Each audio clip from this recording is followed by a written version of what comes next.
আসসালামু আলাইকুম। আশা করি আপনারা সবাই ভালো আছেন। আমাদের মধ্যে যারা কম্পিউটার নিয়ে ঘাটাঘাটি করি তাদের প্রায় সকলের ইচ্ছা থাকে মাইক্রোসফট এক্সেল শিখতে। কেউ নিজের প্রয়োজনে শিখতে চায়, আবার কেউ এমনিতেই শিখতে চায়। তবে শিখতে আগ্রহীদের সংখ্যা কিন্তু মোটেও কম নয়। তাই আমি আপনাদের সামনে নিয়ে এলাম মাইক্রোসফট এক্সেলের মোস্ট ইম্পর্টেন্ট 3টা টিউটোরিয়াল।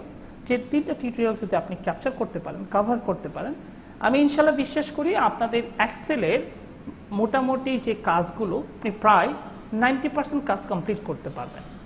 আজকে আমরা যে 3টা টিউটোরিয়াল নিয়ে কথা বলবো, প্রথমটি হচ্ছে কিভাবে আপনি মার্কশিট তৈরি করবেন, সেকেন্ড হচ্ছে how to make a attendance sheet, কিভাবে আপনি অ্যাটেন্ডেন্স শিট বা হাজিরা খাতা তৈরি করবেন, থার্ড নাম্বার হচ্ছে how to create a salary sheet, আপনি কিভাবে স্যালারি শিট তৈরি করবেন। কথা না বাড়িয়ে আমরা আমাদের টিউটোরিয়াল শুরু করি। সো আমরা এক্সেল ওপেন করব। আমরা এক্সেল ওপেন করার জন্য স্টার্ট মেনু থেকে অল প্রোগ্রাম, দেন হচ্ছে মাইক্রোসফট অফিস, দেন হচ্ছে এক্সেলে ক্লিক করলে আমাদের এক্সেলটা চলে আসবে। এক্সেলে আমরা 3টা টপিকস নিয়ে আলোচনা করব। একটা হচ্ছে marksheet, attendance sheet and salary sheet. So মার্কশিটের জন্য প্রথমে আমরা ইনসার্টে যাচ্ছি। ইনসার্ট থেকে একটা টাইটেল নিব। টাইটেল নেওয়ার জন্য আমরা ওয়ার্ডারে যাচ্ছি। ওয়ার্ডার থেকে আমরা যে কোনো একটা টাইটেল সিলেক্ট করলাম। দেন এখানে আমরা লিখব হচ্ছে মার্কশিট। একটা মার্কশিটে প্রথমে কি থাকে? প্রথমে থাকে হচ্ছে স্টুডেন্ট রুল নাম্বার। আমরা রুল নাম্বার লিখি, রুল নং। তারপরে থাকবে হচ্ছে নেম। তারপর বিভিন্ন সাবজেক্ট লিখতে পারি। যেমন আমরা এখানে ধরলাম হচ্ছে Bangla, Bangla 2, English, English 2, math, then হচ্ছে সোশ্যাল সায়েন্স লিখি, রিলিজিয়ন বা ইসলাম লিখি। আমরা এই কয়েকটা সাবজেক্টেরই আমরা নাম্বারপত্র বের করব। প্রথমে আমরা বের করব হচ্ছে টোটাল, তারপর বের করব হচ্ছে ম্যাক্সিমাম, তারপর বের করব হচ্ছে মিনিমাম, তারপর বের করব হচ্ছে অ্যাভারেজ, দেন বের করব হচ্ছে জিপিএ, ফাইনাল বের করব হচ্ছে স্ট্যাটাস। আমরা এখানে রুল নাম্বার দেই, যেমন এখানে 1 লিখলাম, আমরা নিচে আসলাম, নিচে এসে আমরা এখানে লিখলাম 2। এখন এইভাবে আপনি সিরিয়াল মতো টান দিয়ে নিয়ে আসতে পারবেন। এখন থেকে যদি ড্র্যাগ করে নিচে টেনে নিয়ে আসি, তাহলে আপনি যে কয়জনের জন্য তৈরি করবেন সেই কয়জনের রুল নাম্বারটা আমরা লিপিবদ্ধ করব। এখন আমরা নাম দিয়ে দিই একজনের নাম। আচ্ছা, যেহেতু আমি 10 জনের সিরিয়াল করেছি, আমরা যদি 10 জনেরটা করি তাহলে আমাদের অনেক সময় লাগবে। আমি একজনেরটা করে দেখাচ্ছি, 2 জনেরটা করে দেখাচ্ছি। 2 জনেরটা করলে আর 10 জনের জন্য সেম একইভাবে আপনারা এটা করতে পারবেন। আমরা ধরে নিচ্ছি 100-র মধ্যে বাংলাদেশে কত পেয়েছে, ধরলাম 80। ওকে, আমি একটা নাম্বারপত্র দিয়েছি। আমরা যদি দ্বিতীয় আরেকজনের নাম লিখি, সে বাংলাতে কত পেয়েছে, 55। এখন আমরা প্রথমেই এই আবির নামে যে ছেলেটা, এর টোটাল নাম্বারটা বের করব। টোটাল নাম্বারটা আমরা 3 ভাবে বের করতে পারি। আমরা সূত্র অনুযায়ী যুগ বের করব। প্রথমে ইকুয়াল দিব, দেন হচ্ছে লিখবো হচ্ছে সাম। যুগের সূত্র হচ্ছে সাম। সাম লেখার পর এই সামের মধ্যে আমরা ডাবল ক্লিক করব। দেন হচ্ছে বাংলা থেকে শুরু করে আমার ইসলাম পর্যন্ত যে সাবজেক্টগুলো নাম্বার দেওয়া আছে সেই সাবজেক্টগুলো নাম্বার আমরা সিলেক্ট করে দিব। এখন এখানে দেখেন একটা ফার্স্ট ব্র্যাকেট দিয়ে শেষ করছে এবং ফার্স্ট ব্র্যাকেট দিয়ে শেষ করতে হবে। সো আমি আমার শিফট চাপ দিয়ে কিবোর্ড থেকে ফার্স্ট ব্র্যাকেট দিয়ে একটু ক্লোজ করে দিলাম। এখন যদি ইন্টার প্রেস করি, 618 নাম্বারই কিন্তু এটা ছিল। আমরা আরেকভাবে বের করতে পারি। বের করতে চান আপনি সিলেক্ট করে নেবেন এই টোটাল পর্যন্ত। টোটাল পরে আপনি অটো সামে ক্লিক করবেন, এখন অটোমেটিকলি নাম্বারটা চলে আসছে। বাট আপনি যদি এই ঘরে যান, এখানে কিন্তু আপনি দেখতে পারবেন এখানে কিন্তু নাম্বারপত্র আমরা যে সূত্র অনুযায়ী যে নাম্বারটা বের করেছিলাম সেই সূত্রটা কিন্তু এখানে দেখাচ্ছে। দ্বিতীয়টা কিভাবে বের করব? দ্বিতীয়, চতুর্থ, পঞ্চম এভাবে যতজনই হোক না কেন, আমরা শুধুমাত্র এখান থেকে ধরে টান দিয়ে ধরে যদি নিচে আসি, এটা অটোমেটিকলি তার নাম্বারপত্রটা বের হয়ে যাবে। এখন ম্যাক্সিমাম বের করব। ম্যাক্সিমাম মানে হচ্ছে সর্বোচ্চ নাম্বার। এখানে আপনি লক্ষ্য করছেন তার বিভিন্ন সাবজেক্টে বিভিন্ন নাম্বার দেওয়া আছে। এখানে সর্বোচ্চ কত নাম্বার পেয়েছে সেটা বের করার জন্য আমরা সূত্র লিখব MAX ইকুয়াল দেওয়ার পর ম্যাক্স, মানে ম্যাক্সিমামের সূত্র হচ্ছে ম্যাক্স। সো ম্যাক্স লিখে আমরা ডাবল ক্লিক করব। দেন হচ্ছে বাংলা থেকে শুরু করে 88 পর্যন্ত আমরা সিলেক্ট করে নেব। ব্র্যাকেট দিয়ে ক্লোজ করব। এখন আমরা ইন্টার প্রেস করব। ইন্টার প্রেস করলেই কিন্তু আমার সর্বোচ্চ নাম্বারটা শো আপ করছে। সেম একইভাবে আমরা জাস্ট ড্র্যাগ করে টেনে নিয়ে আসবো নিচে, অটোমেটিকলি বের হয়ে যাবে। আপনি যদি একটু ফলো আপ করেন সর্বোচ্চ নাম্বার 99, এখানে 99 শো করছে। আর এখানে যদি ফলো আপ করেন সর্বোচ্চ নাম্বার হচ্ছে 88, সো এখানে 88 দেখাচ্ছে। মিনিমামের সূত্র হচ্ছে প্রথমে ইকুয়াল দিতেই হবে, দেন হচ্ছে মিনিমামের সূত্র হচ্ছে MIN, মিন। সো মিন লেখার পর এই মিনের মধ্যে আমরা ডাবল ক্লিক করবো, দেন হচ্ছে বাংলা থেকে শুরু করে আমার যতগুলো সাবজেক্ট আছে ততগুলো সাবজেক্ট সিলেক্ট করে নিব, দেন হচ্ছে ব্র্যাকেট ক্লোজ করে দেব। এখন এন্টার প্রেস করলেই আমার রেজাল্টটা চলে আসবে। দেন হচ্ছে আমরা এটা ড্র্যাগ করে নিয়ে আসবো। সর্বনিম্ন নাম্বার হচ্ছে 33, আর এখানে সর্বোচ্চ নাম্বার হচ্ছে, সর্বনিম্ন নাম্বার হচ্ছে 50 নাম্বার। এখানে এই যে 50 এখানে আছে নাম্বার। এখন আমরা বের করবো অ্যাভারেজ। অ্যাভারেজ মানে হচ্ছে গড় নাম্বার। গড় নাম্বার বের করার জন্য ইকুয়াল আমাকে দিতেই হচ্ছে, অ্যাভারেজের সূত্র অ্যাভারেজ লিখতে হবে, আমাকে ফুল অ্যাভারেজ লিখতে হবে। অ্যাভারেজ লিখতে হচ্ছে না, এখানে আমার অ্যাভারেজটা চলে আসছে, তাই আমি অ্যাভারেজের মধ্যে ডাবল ক্লিক করব। দেন হচ্ছে বাংলা থেকে শুরু করে এই ইসলাম পর্যন্ত আমরা সিলেক্ট করে নিলাম, দেন হচ্ছে শিফট প্রেস করে ফার্স্ট ব্র্যাকেট ক্লোজ করে দিলাম। এখন আমার কিবোর্ড থেকে এন্টার প্রেস করলাম। সো আমার অ্যাভারেজ 77.25 চলে আসছে, নিচেরটা হচ্ছে 65.75। এখন আমরা জিপিএ বের করবো। জিপিএ হচ্ছে গ্রেড পয়েন্ট অ্যাভারেজ। আমরা কি জানি? আমরা যেটা জানি, যদি কেউ 80 নাম্বার পায় অথবা 80 পেতে পারে, 80 সমানও পেতে পারে অথবা 80 বেশিও পেতে পারে, তাহলে কি এ প্লাস। দেন হচ্ছে 70 ইকুয়াল হতে পারে, আবার বড়ও হতে পারে, এটা সমানও হতে পারে আবার, এবং সর্বশেষ হচ্ছে 32 এর সমান হতে পারে অথবা তার কম হতে পারে। এখানে আমরা এসে লেস দেন দিচ্ছি, তাহলে হচ্ছে কি গ্রেড? F grade. আমরা কি জানি 32 সমান বা 32 কম পেলে এফ গ্রেড। সো এখন আমরা এই সূত্রটা ফলো আপ করে এখানে আমরা সূত্রটা লিখব। প্রথমে আমরা ইকুয়াল দিব। সো জিপিএ লেখার জন্য আমাদের সূত্র শুরু হবে ইফ দ্বারা। সো আমরা ইফ লিখলাম, ইফ লেখার পর এই ইফের মধ্যে আমরা ডাবল ক্লিক করব। এখন আমরা জিপিএটা বের করবো অ্যাভারেজের উপর ডিপেন্ড করে। সো আমরা অ্যাভারেজটাকে সিলেক্ট করলাম। এখানে Q12 লেখা আসছে। Q12 কেন আসছে? এখন যদি আপনি ফলো করেন, এই ঘরটা হচ্ছে কিউ এর মধ্যে আছে এবং এখানে 12 নম্বর রতে আছে। দ্যাটস মিন কিউ হচ্ছে আমার কলাম এবং 12 হচ্ছে আমার র। সো আমি বলতেছিলাম অ্যাভারেজ নিয়ে বিষয়টা। সো এটা হচ্ছে কিউ নাম্বার কলামে আছে এবং 12 নাম্বার রতে আছে, এর জন্য এই ঘরটাকে বলা হচ্ছে Q12। দেন হচ্ছে আমরা কিবোর্ড থেকে গ্রেটার দেন প্রেস করব, মানে অর্থাৎ হচ্ছে যদি Q12 মানে হচ্ছে আমার অ্যাভারেজ, আমার অ্যাভারেজ যদি বেশি হয় অথবা সমান হয়, আমি এখন দিব কিসের সমান বা বেশি হয়? 80। যদি 80 সমান বা বেশি হয় তাহলে কি হবে? যেটা হবে এর জন্য আমরা কমা দিব, কমা দেওয়ার পর যে ইনভার্টেড কমা 80 হলে কি হবে? এ প্লাস। সো আমরা এখানে এ প্লাস লিখব। দেন হচ্ছে আবার ইনভার্টেড কমা দিব, কমা দিয়ে আমার সূত্রটা শেষ করে দিলাম, এ প্লাসের সূত্রটা শেষ করলাম। সো এ প্লাসের সূত্রটা আমরা যেভাবে কমপ্লিট করেছি সেম একইভাবে A grade, A minus, B grade, C grade, D grade এবং এফ গ্রেড পর্যন্ত আমাদেরকে লিখতে হবে। সো এখন আমরা যেটা ফলো আপ করবো, আমরা কী দিয়ে শুরু করেছি? ইকুয়াল, তারপর লিখেছিলাম ইফ। এই প্রথম শুধুমাত্র ইকুয়ালটা আর হবে না, বাকি যা আছে সবই ঠিক থাকবে। তাহলে ইকুয়ালের পরে কি লেখা ছিল? ইফ লেখা ছিল। সো আমি আবার ইফ লিখছি, ইফ লেখার পর ডাবল ক্লিক করলাম, দেন হচ্ছে Q12 মানে হচ্ছে অ্যাভারেজে ক্লিক করেছিলাম, দেন হচ্ছে গ্রেটার দেন দিয়েছিলাম, তারপর হচ্ছে ইকুয়াল। এখানে 80 লিখেছি, 80 যেহেতু সূত্র শেষ, এখন আমরা লিখবো হচ্ছে 70। সো আমরা এখানে 70 লিখলাম, দেন হচ্ছে comma, inverted comma, A grade. So আমরা এ দিব, আবার ইনভার্টেড কমা দিয়ে আমরা শেষ করে দিব এ গ্রেডের সূত্র। দেন আবার ইফ লিখব, ডাবল ক্লিক করব, দেন হচ্ছে আবার অ্যাভারেজ, তারপর হচ্ছে গ্রেটার দেন, ইকুয়াল। এবার লিখবো হচ্ছে 60, 70 শেষ করেছি।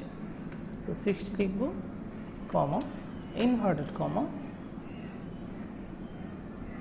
এ মাইনাস, এ দিয়ে আমরা মাইনাস চিহ্ন দিব, দেন হচ্ছে আবার ইনভার্টেড কমা দিব, দেন কমা দিয়ে এ মাইনাসের সূত্রটা শেষ করলাম। এখন আমরা বি গ্রেডের সূত্র লিখব, দেন হচ্ছে আবার ইফ লিখব, অ্যাভারেজে ক্লিক করব, গ্রেটার দেন, ইকুয়াল। এবার লিখব হচ্ছে 50, কমা, ইনভার্টেড কমা, বি গ্রেড, আবার ইনভার্টেড কমা দিয়ে আর কমা দিয়ে আমার বি গ্রেডের সূত্র লেখা শেষ করলাম। এবার সিক্রেটের সূত্র লিখব। ইফে ডাবল ক্লিক করলাম, অ্যাভারেজে ক্লিক করব, দেন হচ্ছে গ্রেটার দ্যান ইকুয়াল, এবার লিখবো হচ্ছে 40 কমা ইনভার্টেড কমা সিক্রেট। সো আবার ইনভার্টেড কমা দিয়ে এই সিক্রেটের সূত্র শেষ করে ফেললাম। ইফ লিখছি অ্যাভারেজ গ্রেটার দেন ইকুয়াল, এবার হবে 33। এখন আমরা 33 সূত্র লিখছি, 33 কমা ইনভার্টেড কমা 33 হলো কি গ্রেড? D grade. সো আমরা এখানে ডি গ্রেড লিখলাম, আবার ইনভার্টেড কমা অ্যান্ড কমা দিয়ে ডি গ্রেডের সূত্র শেষ করছি। ফাইনাল লিখবো হচ্ছে এফ গ্রেড। সো ইফ লিখলাম, ডাবল ক্লিক করে অ্যাভারেজে ক্লিক করব। এখন আপনি লক্ষ্য করবেন আমরা সব জায়গায় গ্রেটার দেন চিহ্ন দিয়েছি, আর এখানে এসে দেখেন 32-এর সমান বা তার কম হলে, সো এখানে এসে আমরা দিব লেস দেন অথবা সমান হলে কি হবে? কত? 32 কমা ইনভার্টেড কমা, তাহলে হবে এফ গ্রেড। দেন হচ্ছে আবার ইনভার্টেড কমা, আর যেহেতু এই এফ গ্রেডের পরে আর কোনো সূত্র নেই, সো এখানে আর আমরা একটা কমা দিব না। সো আমরা কমাটা কেটে দিলাম। এখন আমাদের সূত্র লেখা শেষ, এই জন্য আমরা এখন যেটা করব, এখানে কয়টা ব্র্যাকেট আছে সেই ব্র্যাকেটগুলো কাউন্ট করব। 1 2 3 4 5 6 7, এই 7টা ব্র্যাকেট আমরা ক্লোজ করে দেব। 7টা ব্র্যাকেট ক্লোজ করার জন্য আমার কিবোর্ড থেকে শিফট প্রেস করে আমরা ফার্স্ট ব্র্যাকেটগুলো ক্লোজ করছি। 4 5 6 7। আপনি দেখবেন যে এখানে কালো ব্র্যাকেট দ্বারা শেষ হয়েছে, শুরু হয়েছে, আর এখানে কালো ব্র্যাকেট দ্বারা শেষ হয়েছে, এবং প্রত্যেকটা ব্র্যাকেটের কালারের সাথে কালার মিলে যাবে। এখন আমি জাস্ট এন্টার প্রেস করলেই আমার গ্রেড চলে আসছে। আমরা জানি 70 থেকে 79-এর মধ্যে কেউ যদি অ্যাভারেজে নাম্বার পায় তার গ্রেড আসবে এ গ্রেড। এখন এটা ধরে যদি প্রেস করে নিয়ে আসি, এটা হচ্ছে, আমরা এটাও জানি 60 থেকে 69 পর্যন্ত কেউ যদি পায় অ্যাভারেজে, সেক্ষেত্রে এ মাইনাস পাবে। এখন হচ্ছে স্টেটাস হচ্ছে মানে কেউ যদি কোনো একটা সাবজেক্টে 32 পেয়েছে বা 26 পেয়েছে, মানে এক কথা 32 সমান অথবা তার কম পেয়েছে, সেক্ষেত্রে তার ফেলটা আমরা এখানে বের করবো।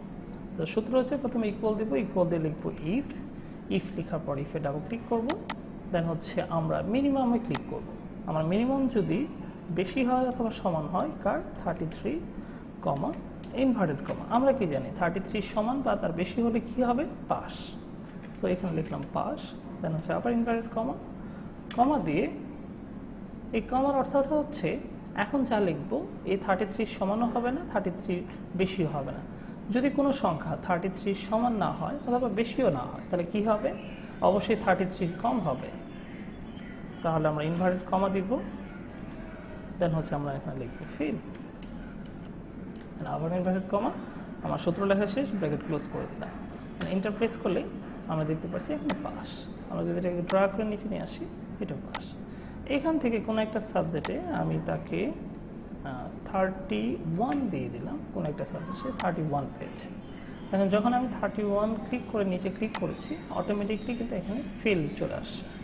কেন ফেল চলে আসে? বিকজ অফ কোনো একটা সাবজেক্টে 31 পেয়েছে। আমি যদি এটাকে আবার 33 বানিয়ে দিই এটাকে, এখন আপনি দেখবেন এটা আবার পাস করেছে। সো আমরা বুঝতে পারলাম যে কীভাবে মার্কশিট তৈরি করতে হয়। দেন হচ্ছে আপনাদেরকে দেখাতে চাচ্ছিলাম অ্যাটেন্ডেন্স শিট কীভাবে করতে হয়। সেম একইভাবে অ্যাটেন্ডেন্স শিটের জন্য আমরা একটা ওয়ার্ডার থেকে আমরা এখন লিখবো হচ্ছে অ্যাটেন্ডেন্স শিট,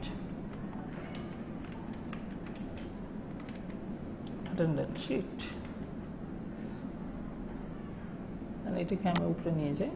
একটা অ্যাটেন্ডেন্স শিটে কী থাকে? প্রথমে থাকে হচ্ছে আইডি নাম, তারপর থাকবে হচ্ছে নেম, তারপর থাকতে পারে হচ্ছে পজিশন মানে পদবি, দেন হচ্ছে ডেট থাকবে। বাট ডেটটা তোলার আগে আপনারা এইখানে যে ডেট আছে, যে ডেট ফরম্যাট আছে, সেই ফরম্যাটটা ফলো আপ করবেন। এখানে দেখেন 9 আছে, তারপরে 13, তারপরে 2020। দ্যাটস মিন 9 হচ্ছে মাস, 13 হচ্ছে তারিখ, আর 20 হলো সাল। সো আমরা এইভাবেই লিখবো। আপনি আগে মাসটা আগে লিখতে হবে, ফরম্যাটটা হচ্ছে মাস আগে। এখন আপনি যদি 1 তারিখ থেকে শুরু করতে চান, তাহলে আপনি এখানে এই ডিভাইডেডের চিহ্নটা দিয়ে এক লিখবেন, দেন হচ্ছে আবার ডিভাইডেড চিহ্ন, তারপর হচ্ছে 2020। এখন যদি আমরা এই ঘর থেকে শুধুমাত্র ড্রাগ করে এদিকে টেনে নিয়ে আসি, যেমন আমি 10 দিনের জন্য করব, সো 10 দিন পর্যন্ত আমি এটাকে নিয়ে আসলাম। যে দেখেন 1 2 3 4, আগে কিন্তু মাস, পরেগুলো কিন্তু তারিখ। এটা আসে নাই কেন? এটা আসে নাই বিকজ অফ এটা প্রপার জায়গাটা পায় নাই। সো এটা করার জন্য আমরা কি করব, এই লাইন সোজাসুজি উপরে চলে যাব, যে এখানে যে ডাবল ক্লিক করব, করলেই আপনি দেখতে পারবেন যে এখানে আবার নাম্বারটা শো করছে, তারিখটা শো করছে। আপনি চাচ্ছেন এই ফরম্যাটটা একটু চেঞ্জ করার জন্য, আগে চাচ্ছেন ডেট, দেন হচ্ছে তারিখ, দেন হচ্ছে 2020 সাল থাকবে। তো ফরম্যাটটা চেঞ্জ করার জন্য আপনি আগে এই তারিখের মধ্যে ক্লিক করুন, দেন রাইট বাটন ক্লিক করুন, দেন আপনি চলে যান হচ্ছে ফরম্যাট সেল। ফরম্যাট সেলে যাওয়ার পর এখানে আপনার সব ফরম্যাটগুলো চলে আসে, যেমন আমি তারিখ, মাস, সাল এই ফরম্যাটে নিতে চাচ্ছি। আমি ওকে প্রেস করলাম, দেখেন এখন 1 সেপ্টেম্বর 2020। এখন যদি এটা ধরে টান দিই সেটা কিন্তু আসে। দেন হচ্ছে আমরা বের করবো হচ্ছে টোটাল ডে, তারপর বের করবো হচ্ছে প্রেজেন্ট, তারপর বের করবো হচ্ছে অ্যাবসেন্ট, তারপর বের করবো হচ্ছে হাফ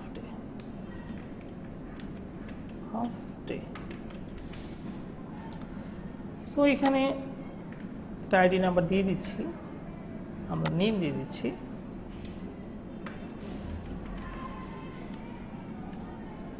পজিশন দিয়ে দিচ্ছি,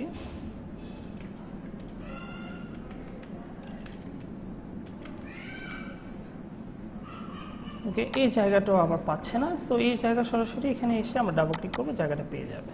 সো এইখানে 1 তারিখে সে প্রেজেন্ট ছিল কিনা, যদি প্রেজেন্ট থাকে আমরা পি দ্বারা প্রেজেন্ট বোঝাবো, যদি অ্যাবসেন্ট থাকে এ দ্বারা অ্যাবসেন্ট বোঝাবো, আর যদি হাফ ডে করে চলে যায় তাহলে আমরা সংক্ষিপ্তে এইচডি দ্বারা বোঝাবো। এইচডি মানে হচ্ছে হাফ ডে।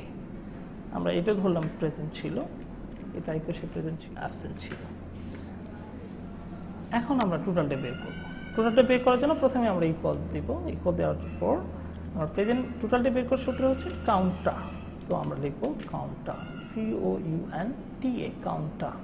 সো এই কাউন্টার মধ্যে আমরা ডাবল ক্লিক করলাম, দেন হচ্ছে 1 সেপ্টেম্বর যে আমরা এইটা লিখেছিলাম PASD, সেখান থেকে ক্লিক করে শেষ তারিখ পর্যন্ত আমরা এটা ড্রা করে নিয়ে আসবো। দেন হচ্ছে ব্রেকেট ক্লোজ করে দেব, করে দিয়ে ইন্টার প্রেস করলে আমরা কিন্তু দেখতে পাচ্ছি টোটাল ডে হচ্ছে 10, যদিও 1 থেকে 10 তারিখ 10 দিনই হবে। এটা কেন বের করা হয়, যখন আপনি এই অ্যাটেন্ডেন্স শিটটা তৈরি করবেন তখন কিন্তু আপনি 5 জন বা 10 জনেরটা করবেন না, হতে পারে 100 জন 200 জন বা অথবা আরও বেশি থাকতে পারে। সেক্ষেত্রে কারণ সবারটা যখন আপনি এগুলো ইনপুট করতে যাবেন, পি এবং এ বা এইচডি ইনপুট করতে যাবেন, বাই দ্য ওয়ে যে কোনো একটা জায়গায় মিসিং হয়ে যেতে পারে বা আপনি পুট করেননি, যখন আপনি ইনপুট না করবেন তখন আপনি সহজে বুঝতে পারবেন যে এখানে কোনো না কোনো ঘর মিসিং আছে। দেখেন আপনি এই ঘরটা ফাঁকা হওয়ার কারণে এখানে টোটাল ডে কিন্তু 9 দেখাচ্ছে। আপনার যদিও দেখা যাচ্ছে 1 থেকে 10 তারিখ, দ্যাটস মিন আমার টোটাল ডে হবে 10 দিন। তখন আপনি এখানে যে পি বা এ আপনি এটা লিখবেন 10 দিন। সো এখন প্রেজেন্ট বের করবো কীভাবে, সো ইকুয়াল দিব, ইকুয়াল দেওয়ার পর আমরা প্রেজেন্টের সূত্র হচ্ছে কাউন্ট ইফ। সো এই কাউন্ট ইফ 4 নম্বরে এখানে আমরা ডাবল ক্লিক করবো, করার পর 1 সেপ্টেম্বর টু 10 সেপ্টেম্বর ড্রা করে নিয়ে আসবো, কমা দিব, অ্যান্ড হচ্ছে ক্রাইটেরিয়াটা হচ্ছে কি আমরা প্রেজেন্ট বের করছি। সো প্রেজেন্ট বলতে এখানে কি দ্বারা বোঝানো হয়েছে, পি দ্বারা প্রেজেন্ট বোঝানো হয়েছে। সো আমরা ইনভার্টেড কমা দিব, দেন হচ্ছে আমরা লিখবো হচ্ছে পি, আবার ইনভার্টেড কমা দিব, ব্র্যাকেট ক্লোজ করে দিলাম। এই হচ্ছে আমার সূত্র। মানে কাউন্ট ইফ মানে কাউন্ট করে যদি E10 থেকে 910 N10 পর্যন্ত, মানে E10 থেকে N10 পর্যন্ত যদি কোনো পি থাকে তাকে শুধু কাউন্ট করো, অন্য কাউকে নয়। এখন ইন্টারপ্রেস করলেই আমরা কিন্তু পেয়ে যাচ্ছি present past 1 2 3 4 5। So absent half day same একইভাবে আমরা বের করব। সো প্রথমে ইকুয়াল দিব, দেন হচ্ছে আমরা কাউন্ট ইফ লিখবো। সো কাউন্ট ইফ লিখলাম, লেখার পর আমরা 1 সেপ্টেম্বর টু 10 সেপ্টেম্বর পর্যন্ত আমরা সিলেক্ট করে নিলাম, কমা ইনভার্টেড কমা আমরা কি বের করছি অ্যাবসেন্ট। সো এই দ্বারা অ্যাবসেন্ট বোঝানো হয়েছে, আবার ইনভার্টেড কমা ব্র্যাকেট ক্লোজ করে দিয়ে আমরা ইন্টারপ্রেস করলাম, আর রেজাল্ট চলে আসে। হাফ ডের জন্য ইকুয়াল দেব count if. So count if লিখলাম, কাউন্ট ইফে আমরা ডাবল ক্লিক করবো, 1 সেপ্টেম্বর টু 10 সেপ্টেম্বর পর্যন্ত আমরা সিলেক্ট করে নিলাম। দেন হচ্ছে আমরা কমা দিব, ক্রাইটেরিয়া হচ্ছে ইনভার্টেড কমা, আমরা হাফ ডে বের করছি, দ্যাটস হচ্ছে এইচ ডি, দেন আবার ইনভার্টেড কমা, ব্র্যাকেট ক্লোজ করে দিলাম। ইন্টার প্রেস করলে আমার হাফ ডে চলে আসছে। এছাড়াও প্রেজেন্ট, অ্যাবসেন্ট, হাফ ডের মতো আপনারা যদি লিভ বের করতে চান, লিভ মানে ছুটিতে আছে, LEVE লিভ, সেক্ষেত্রেও আপনারা সেম একইভাবে কাউন্টিভ দ্বারা বের করতে পারেন। যেহেতু সময় বেশি লাগবে, এই জন্য আমি আপনাদেরকে দেখাতে চাচ্ছিলাম না। সো এইভাবে যদি আপনার আরও ওয়ার্কার থাকে, সেক্ষেত্রে সবার জন্যই আপনি সেম একইভাবে করতে পারেন। যেমন আমি এখানে আরেকজনের নাম লিখছি, তার পদবি দিলাম হচ্ছে অ্যাডমিন। সো উনি কবে প্রেজেন্ট ছিল, এখানে আপনি পি, আমরা ফাইনাল যেটা দেবো সেটা একটা এইচডি দিলাম। সো এইভাবে আপনার যতগুলি হোক না কেন, আপনাকে জাস্ট এই তারিখগুলোর মধ্যে এই পি, এ এবং এইচডি এই জিনিসগুলোকে ইনপুট করতে হবে। আর একজনেরটা বের করার পর আর বাকিগুলোর জন্য আপনাকে আর কষ্ট করতে হবে না, আপনি জাস্ট ট্র্যাক করে নিচে নিয়ে আসবেন। প্রেজেন্টের জন্য এখান থেকে নিচে নিয়ে আসুন, চলে আসে। অ্যাবসেন্টের জন্য সেম একইভাবে টান ধরে নিয়ে আসুন, হাফ ডের জন্য এখান থেকে ট্র্যাক করে নিয়ে আসুন। সো এইভাবে যতজনেই থাকুক না কেন, আপনি জাস্ট এখানে সে ড্রাগ করে নিয়ে আসতে পারেন। অথবা যদি আমি ড্রাগ না করি, এখানে দুজনেরটা যেহেতু করছি, আমরা যদি এখান থেকে যে ডাবল ক্লিক করি, ম্যানেজার 100 জনের থাকে, 100 জনের জন্য অটোমেটিকলি চলে যাবে, আপনাকে ড্রাগ করতে হবে না। কি করব, জাস্ট এই কর্নারে যাব, যখন কালো প্লাস চিহ্নের মতো হবে তখন আমরা ডাবল ক্লিক করব, অটো চলে আসবে। সেম একইভাবে অ্যাবসেন্টের জন্য এখানে ডাবল ক্লিক করব, হাফটের জন্য এখানে যে ডাবল ক্লিক করব। আমরা ড্রাগ করে টেনে নিয়ে আসতে পারি অথবা ডাবল ক্লিক করতে পারি ওই কর্নারে চেয়ে। সো এইভাবে আমরা অ্যাটেন্ডেন্স শিট বা হাজিরা খাতা আমরা তৈরি করতে পারি। আর ফাইনাল আপনাদেরকে যেটা দেখাবো সেটা হচ্ছে স্যালারি শিট। সেম একইভাবে ইনসার্ট থেকে আমরা ওয়ার্ডে যাচ্ছি, এখান থেকে একটা ডিজাইন নিচ্ছি, এখানে লিখবো হচ্ছে salary sheet. Salary sheet. So salary শিটে কী থাকে, স্যালারি শিটে যেটা থাকে, প্রথমেই এটা আইডি নং থাকবেই, আইডি নং, নেম, তারপর হচ্ছে ডেজিগনেশন বা পজিশন, কথা একটাই হবে। আমরা এবার ডেজিগনেশন দিচ্ছি, ডেজিগনেশন মানে যেটা, পজিশন মানে সেটাই। তারপর আমরা বেসিক স্যালারি, বেসিক স্যালারি, দেন হচ্ছে হাউস রেন্ট, হাউস রেন্ট মানে হচ্ছে বাড়ি ভাড়া, তারপর হচ্ছে মেডিকেল বিল, তারপর হচ্ছে ট্রান্সপোর্ট বিল,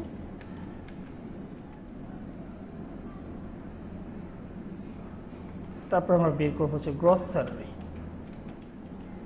তারপর বের করবো হচ্ছে টোটাল ডে, প্রেজেন্ট, দেন হচ্ছে gross pay bill, gross, sorry এটা একই সাথে হবে, gross pay bill, pay bill. আর ফাইনাল যেটা হবে, গ্রস পে বিলের পরে হচ্ছে overtime, overtime, overtime rate, final যেটা হচ্ছে total salary, total salary.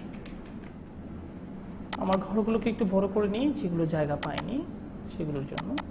Gross pay বিলের জায়গাটা পাইনি, এখানে ডাবল ক্লিক করছি, গ্রস স্যালারিতে সিলেক্ট করছি, ট্রান্সপোর্ট, মেডিকেল বিল, হাউস রেন্ট, বেসিক স্যালারি, আর হচ্ছে ডেজিগনেশন। ওকে, এখন আমরা এখানেও আমরা দুজনের জন্যই করব, কারণ একজনেরটা করলে সবারটা হয়ে যায়।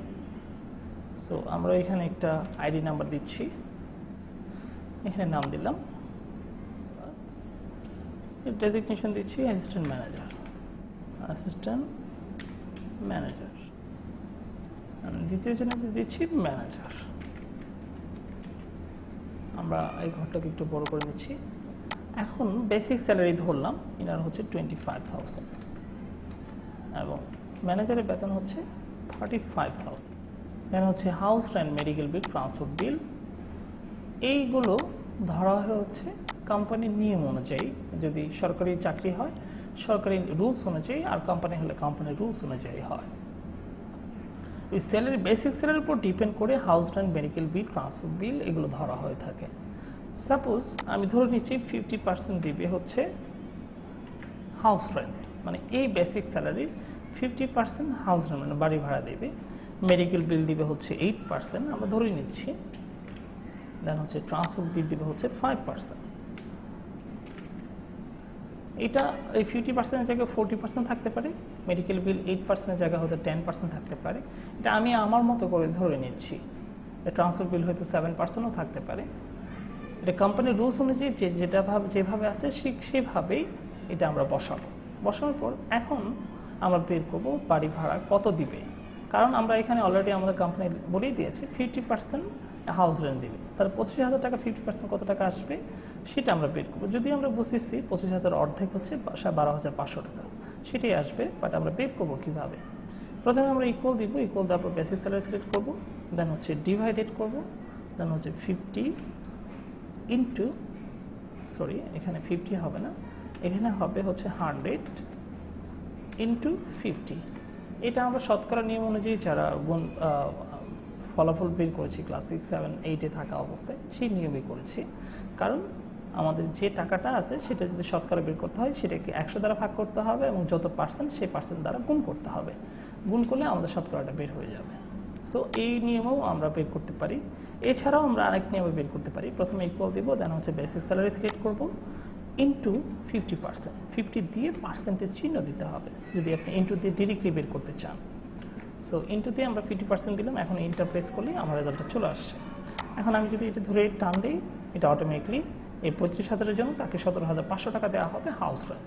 সো মেডিকেল বিল সেম একইভাবে বের করব, বেসিক স্যালারি সিলেক্ট করলাম, দেন হচ্ছে ইন্টু 8%। সো 8 দিয়ে আমরা পার্সেন্টের চিহ্ন দিলাম, এখন ইন্টার প্রেস করলে আমার রেজাল্ট চলে আসছে। আমরা এটা ধরে টান দিব, চলে আসবে।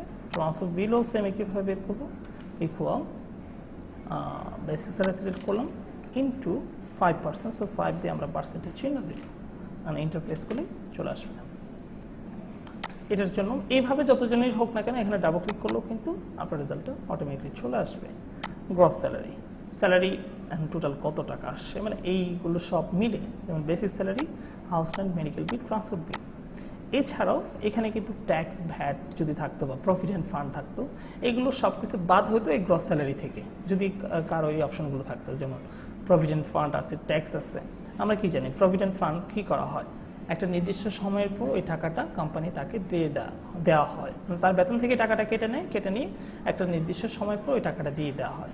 দেন হচ্ছে ট্যাক্স যদি থাকে সেক্ষেত্রে ট্যাক্সের হয়তো কত পার্সেন্ট কাটবে, তাহলে এইগুলো থেকে এগুলো যোগ করে যা হবে ওইখান থেকে এগুলো বাদ যেটা হবে সেটা হচ্ছে গ্রস স্যালারি। সো ওটার আমি লিখছি না, ওটা আপনাদের বোঝানোর জন্য আমি জাস্ট মৌখিকভাবে আপনাদেরকে বলে দিলাম। গ্রস স্যালারি বের করার জন্য প্রথমে ইকুয়াল দিব, যেহেতু সবগুলি যোগ হবে তাহলে আমরা লিখতে পারি সাম লেখার পর ডাবল ক্লিক করলাম, দেন হচ্ছে যতগুলো আছে ততগুলো আমি সিলেক্ট করলাম, ব্র্যাকেট ক্লোজ করে দিয়ে ইন্টার প্রেস করলে আমার রেজাল্ট চলে আসছে। সো এখানে এসে আমরা ভাগ করে নিয়ে আসলাম। সো আর বেসিক স্যালারি অনুযায়ী তার গ্রস স্যালারিটা হচ্ছে 57,050 টাকা। এটা হচ্ছে টোটাল ডে, এটা হবে টোটাল ডে। সো টোটাল ডের জন্য যেমন আমরা যদি চারটা সপ্তাহে যদি 4টা ফ্রাইডে থাকে, আমরা 4টা ফ্রাইডে যদি বাদ দিই তাহলে টোটাল ডে হচ্ছে 26। আর এখানেও টোটাল ডে 26ই হবে, টোটাল ডে সবার জন্যই সমান হবে। এই 26 ডের মধ্যে কে কতদিন প্রেজেন্ট ছিল, আমরা ধরে নিলাম সে 24 দিন প্রেজেন্ট ছিল। তাহলে যদি 26 দিনের মধ্যে 24 দিন প্রেজেন্ট থাকে তাহলে অ্যাবসেন্ট হচ্ছে 2 দিন, 24 আর 2 26। এখন কথা হচ্ছে যদি এই ভদ্রলোকটা উনি যদি 26 দিনই যেতেন এই প্রতিষ্ঠানে তাহলে তাকে 40,750 টাকা দিত, কিন্তু ইনি গিয়েছেন 24 দিন। সো তাকে এই টাকাটা আর দিচ্ছে না। সো 2 দিনের টাকা তাকে কেটে তাকে টাকাটা দেওয়া হবে। সেই টাকাটা কত হবে সেটা বের করবো। প্রথমে আমরা ইকুয়াল দিব, আমরা গ্রস স্যালারিকে সিলেক্ট করবো, গ্রস স্যালারিকে ভাগ করবো হচ্ছে টোটাল ডে দ্বারা। যদি আমার স্যালারিকে টোটাল ডে দ্বারা ভাগ করি তাহলে কী বের হবে, একদিনের টাকা বের হবে। সো এখন আমি যেটা বের করছি 40,000কে 26 দিয়ে ভাগ করে একদিনের টাকা বের করছি। একদিনের টাকাকে কি করবো, আবার একদিনের টাকাকে আমরা গুণ করব টোটাল প্রেজেন্ট দ্বারা, তাহলে আমার এই 24 দিনের টাকাটা বের হয়ে যাবে। এখন যদি ইন্টার প্রেস করি তাহলে কিন্তু আপনি দেখতে পাচ্ছেন 37,615 টাকা সে এখন পাবে। আগে নর্মালি সে পাইতো 40,000 টাকা, কিন্তু 2 দিন মিস হওয়ার কারণে 3,000 টাকা তার, প্রায় 2,500 টাকার মতো তার কম আসছে। এখন হচ্ছে আমি কীভাবে এটা ধরলাম, আমরা 23 দিন, এখানে অ্যাবসেন্ট হচ্ছে 3 দিন। আমরা যেহেতু এটা বের করেছি, এটা ধরে যদি আমরা এখন ড্রা করে নিয়ে আসি, অটোমেটিকলি তার টাকাটা চলে আসবে। পেতে হচ্ছে 57,000 টাকা, কিন্তু এখন সে পাচ্ছে 50,000 টাকা। এখন হচ্ছে ওভারটাইম। ওভারটাইমটা হচ্ছে মোস্ট ইম্পর্ট্যান্ট একটা বিষয়, যেটা আমরা জানি বাংলাদেশ এবং ইন্টারন্যাশনাল লেবার ল অনুযায়ী একটা শ্রমিক কাজ করবে হচ্ছে 8 ঘন্টা। 8 ঘন্টার বেশি কাজ করাটাকেই ওভারটাইম বলা হয়। যদি একটা শ্রমিক দৈনিক 2 ঘন্টা করে ওভারটাইম করে, তো সেক্ষেত্রে আমরা আনুমানিক ধরি সে 1 মাসে টোটাল 50 ঘন্টা কাজ করেছে। আর এই শ্রমিকটা আমরা ধরলাম সে কাজ করেছে হচ্ছে 40 আওয়ার্স। এগুলো ঘন্টা বলবো, হ্যাঁ, 50কে ঘন্টা বলবো আর 40কে ঘন্টা বলবো। ওভারটাইম রেট, যেহেতু কোম্পানি বা যেটাই বলে না কেন, যে কোনো প্রাতিষ্ঠানিক যদি আপনাকে অতিরিক্ত সময় খাটিয়ে নেয়, সেক্ষেত্রে তাকে আলাদা করে এই টাকাটা পে করতে হয়। তো আলাদা করে যখন টাকা পে করবে, তখন রেটটা হয় ফিক্সড করা থাকে, না হয় এটা ধরা হয় বেসিক স্যালারির উপর। যদি ফিক্সড করা থাকে, যেমন পার আওয়ারে আমি তোমাকে 50 টাকা করে দেবো, যদি এটা থাকে তাহলে জাস্ট এই ওভারটাইমের সাথে ওভারটাইম রেটটা গুণ করব, দেন গুণ করে যেটা হবে এটা যোগ করে এই গ্রস পেবল করলে আমরা টোটাল স্যালারিটি পেয়ে যাব। কিন্তু বিষয়টা হয় ওভারটাইম রেটটা ধরা হয় বেশিরভাগ কোম্পানির জন্য যেভাবে ধরা হয় সেটা হচ্ছে বেসিক স্যালারির উপর ডিপেন্ড করে ওভারটাইম রেটটা ধরা হয়। সো এটা আমরা কীভাবে বের করবো, মানে এটা কীভাবে বলে সেটা হচ্ছে মুখ্য বিষয়। বলেটা হচ্ছে বেসিক স্যালারি 1 ঘন্টায় আপনি যা পাবেন, আমি আবারও বলছি, বেসিক স্যালারি 1 ঘন্টায় আপনি যা পাবেন তার ডাবল হচ্ছে ওভারটাইম রেট। তার মানে আমার বেসিক স্যালারি 1 ঘন্টা টাকা বের করতে হবে। তো বেসিক স্যালারি 1 ঘন্টা টাকা আমি কীভাবে বের করবো? প্রথমে আমি ইকুয়াল দিব, ইকুয়াল দিয়ে আমি বেসিক স্যালারি সিলেক্ট করলাম। বেসিক স্যালারিকে ভাগ করবো হচ্ছে টোটাল ডে দ্বারা।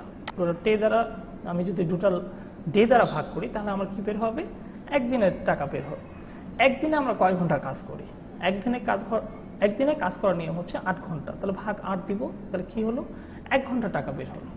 1 ঘন্টার ডাবল দিবে, সো ইন্টু 2। সো ইন্টু 2 দিলে আমার ওভারটাইম রেটটা বের হয়ে আসলো। 240 টাকা পার আওয়ারে দেওয়া হবে।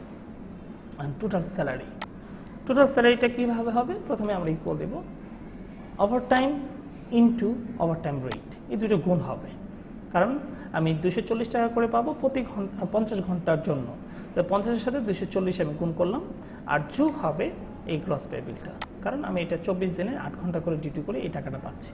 সো এই দুটো গুণ হওয়ার পর এটার সাথে যোগ হয়ে যাবে। এখন ইন্টারপ্রেস করলে আমার এই 49,634 টাকা আমি স্যালারি পাচ্ছি।